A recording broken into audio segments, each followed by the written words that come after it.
পরিষ্কার কথা, রিপাবলিক বা ভারতে যদি কিয়দংশ ফ্যাসিজম এসে থাকে, যে সংবাদ মাধ্যম সেই ফ্যাসিজমটাকে আনার জন্য গোয়েবলসের কায়দায় সক্রিয় সহযোগিতা করছে, আমি স্নেহাশিস সুরের মতো রেখে ঢেকে কথা বলতে পারবো না, কারণ ও বিভিন্ন জায়গায় যুক্ত। রিপাবলিক টিভি, আমি এটা গত 2 বছর ধরে বলছি, 3 বছর ধরে, 4 বছর ধরে আমি সোশ্যাল মিডিয়ায় বলছি, ফ্যাসিস্ট চরিত্রে মিথ্যে কথা বলা এবং মানুষকে কিছু বললেই দেশদ্রোহী বলে দাগিয়ে দেওয়া, তাকে চিহ্নিত করা, ঠিক আজ থেকে 100 বছর আগে গোয়েবলস যেটা জার্মানিতে করতো এবং পরবর্তীকালে আমরা বিভিন্ন দেশে দেখতে পেরেছি, স্পেনে দেখেছি, ইটালিতে যার উদ্ভব দেখেছি, এবং ভারতের ক্ষেত্রেও সেইটা খুব পরিষ্কারভাবে অর্ণব গোস্বামী নাম করে বলছি, এবং তার চ্যানেল করে চলেছে চলেছে চলেছে। এটা সাংবাদিকতা নয়। আর যে 2-3 জন সাংবাদিক দিয়ে সন্ধ্যাবেলা আগুন জ্বলছে দেখায়, তাদের চরিত্র এতটাই কলুষিত, 2-3 জনের। একজনকে কিছুদিন আগে, আমি বলছি নাম আমি করছি না, ঘুষ করে দেখা যেত অগ্নিবাণ, তা সে দুপুরবেলা একটি খবর করলো যে ইউনূস বাংলাদেশ থেকে পালিয়ে গেছে, 1.5-2 মাস আগে প্যারিসে আশ্রয় নিয়েছে। আমি সেইটা প্রেস ক্লাবের আমাদের যে ক্যান্টিন চালায়, সে আমাকে ফোন করে, বোস বোস ফোন করে বলে, প্রসূনদা তো বাংলাদেশে এরকম হয়ে গেছে। আমি বাড়িতে শুয়েছিলাম, মানে যা হয় দুপুরবেলা খেয়ে আমি তাড়াতাড়ি ঘাঁটতে শুরু করলাম, দেখলাম ইউনূস দুপুরবেলা সেদিন সাইবার ক্রাইম নিয়ে মিটিং করেছে বাংলাদেশে 2 ঘন্টা ধরে, সমস্ত কাগজে এবং মানে অনলাইনে এবং ওখানকার টিভি চ্যানেলে তাই নিয়ে খবর হয়েছে। একটা সর্বৈব মিথ্যে কথা। এবং ইতিমধ্যে সেটা প্রায় 10 লাখ না 15 লাখ না 20 লাখ সম্প্রতিকালের মধ্যে ওদের অনলাইনে রেকর্ড অতিক্রম করে। সেই ছেলেটিকে আমি এখানে নাম দিচ্ছি না, ভাতৃপ্রতি, আমি তাকে অনেকদিন ধরে চিনি, সে এত ইনিয়ে বিনিয়ে কথা বলে, অত্যন্ত মানে ভালো সাংবাদিক বলেই জানতাম। আমি দেন তাকে হোয়াটসঅ্যাপ করি, ফোন করি, ধরেনি। হোয়াটসঅ্যাপ করলাম যে ইউনূস তো দেখছি দুপুর 2টো 1:30-2টোর থেকে সাইবার ক্রাইম নিয়ে ঢাকাতে সরকারি মিটিং করে যে 3টে-3:30 অব্দি, তার ছবি আমি তাকে লিঙ্কগুলোকেও পাঠাই।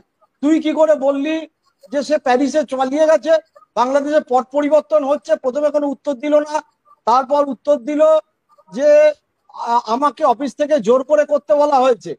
রিপাবলিকের এখানে 3-4টে বস আছে, 4টে সমান। আমি মহিলাকে আমি নাম্বার নেই, যে মহিলা চেঁচায় আমার নাম্বার নেই, তাকে করিও নি। বাকি 2জনকে আমি বললাম, যে ছেলেটি এখন এই কাসাবের নিয়ে বলছে তাকেও বললাম যে এই খবরটা ইমিডিয়েট দুঃখ প্রকাশ করা উচিত এবং বলা উচিত খবরটা মিথ্যে। They did not react at all. এবং সে একটা স্মাইলি দিয়ে ছেড়ে দিল, যে কাসাব বলে দাগায়। কারণ তাকে আমি অনেকদিন, সবাইকেই অনেকদিন ধরে চিনি, আর আমার রেখে ঢেকে বলতে কিছু যায় আসে না, এরা কোথা থেকে কিভাবে পেট্রোনাইজ হচ্ছে মুখ খুললে খুব বিপদে পড়ে যাবে। তারপরে আমি খবর নিলাম পরদিন এইটা নিয়ে দিল্লি থেকেও কথাবার্তা হয়, এবং সেই অগ্নিবাণ যে করে, সে অগ্নিবাণ কে জিজ্ঞেস করা হয়েছে, সে তখন বলেছে যে আমি জানি না। অ্যাকচুয়ালি বাকি 2জনের সাথে টিআরপিতে নাকি ওই এতে ভিউয়ারশিপে পেরে উঠছিল না, তাই জন্যই ক্যামেরা দাঁড় করিয়ে একটা সম্পূর্ণ সর্বৈব মিথ্যে কথা প্রচার করে।